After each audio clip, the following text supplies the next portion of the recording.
работата на Бирото за метрологија и во ред, да речам дека е прифатливо намалување на глобите, но сега реагирам од една друга позиција, а тоа е, например, да се ставиме сите во улога на обесправени земјоделци. И до сега јас не слушнав ниту еднаш дека Бирото за метрологија има изречено санкција, казна, врз основа на старото законско решение, кон оние кои што не се придржувале конкретно во земјоделството да ги баждарат вагите соодветно како што треба, за да преку едно правилно мерење на земјоделскиот плод, земјоделските производи, тие бидат и санкционирани доколку имало проблеми при откупот на било кој земјоделски производ.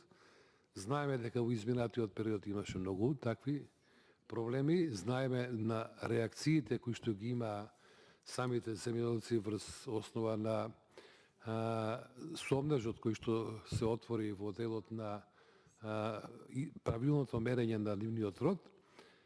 Така да сега се бара од пратениците да го поддржат ово законско решение кое што во суштост не е спорно.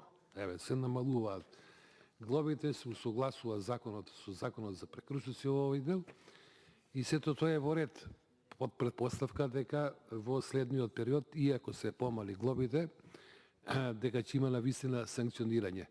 Отварам резерва, имам резерва кон досегашното работење, дека и во услови на повисоки глоби не се почитувал законот, а изразувам сомнеж дека и со намалувањето на глобите и понатаму нема да се продолжи со истата пракса која што беше досега. Благодарам.